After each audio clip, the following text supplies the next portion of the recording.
আজকে আমরা এবাদত কবুল হওয়ার দোয়াটি জেনে নিব।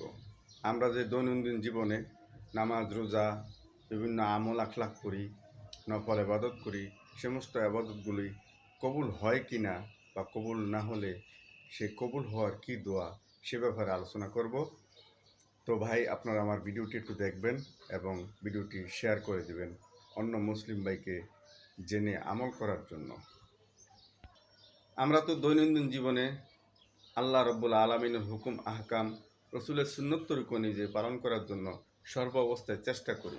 যারা সর্বাবস্থায় চেষ্টা করি তাদেরকে আল্লাহ রাব্বুল আলমিন তাদের এবাদতগুলি কবুল হয় কি না সেটা আল্লাহ রাব্বুল আলমিন ভালো জানেন। তারপরও আল্লাহ রাব্বুল আলমিনের কাছে আমাদেরকে এই ব্যাপারে সবসময় দোয়া করতে হবে এবং সবসময় এবাদতের পর, সেটা সুন্নত হোক, নফল হোক, ফরজ হোক, সেই আবাদতের পর দোয়া করতে হয়।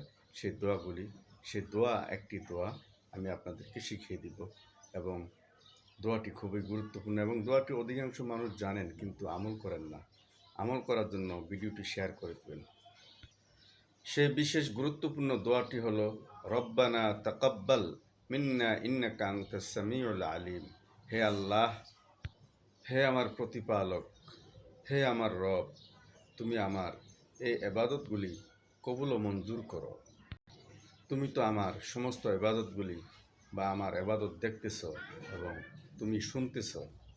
সূরা বাকারা আয়াত 127। এই দোয়াটি আমরা প্রত্যেক এবাদতের পর আল্লাহর কাছে হাত তুলে পাঠ করব, যেন আল্লাহ রাব্বুল আলামিন আমাদের এবাদতগুলিকে কবুল ও মঞ্জুর করেন। আল্লাহ রাব্বুল আলামিনের জন্য আমরা আল্লাহ রাব্বুল আলামিনের হুকুম আদায় করার জন্য, আল্লাহ রাব্বুল আলামিন নির্দেশ পালন করার জন্য আমরা ইবাদত করি এবং সেই ইবাদতগুলি যদি কবুল না হয় তাহলে আমাদের এই ইবাদত করে কী লাভ? তাই ইবাদত কবুল হয়েছে কিনা সেটা একমাত্র আল্লাহ জানেন এবং ইবাদত কবুল হবে কিনা সেটাও আল্লাহ জানেন। কারণ আল্লাহ রাব্বুল আলামিন আমার ইবাদতের ভুল ত্রুটিগুলি যদি ক্ষমা না করেন, ভুল ত্রুটিগুলি যদি মাফ করে না দেন, তাহলে আমি বলতে পারবো না আমার ইবাদত পরিপূর্ণ আদায় হয়েছে কিনা। এবং পরিপূর্ণ আদায় যদি না হয় তাহলে এই ইবাদত তো কবুল হবে না। সুতরাং এই ইবাদত কবুল করার জন্য আল্লাহ রাব্বুল আলামিনের কাছে আমাকে দোয়া করতে হবে। তাই বলে এই দোয়াটি আমি আবার দ্বিতীয়বার পড়ছি, রব্বানা তাকাব্বাল মিন্না ইন্নাকা আনতাস সামিউল আলিম।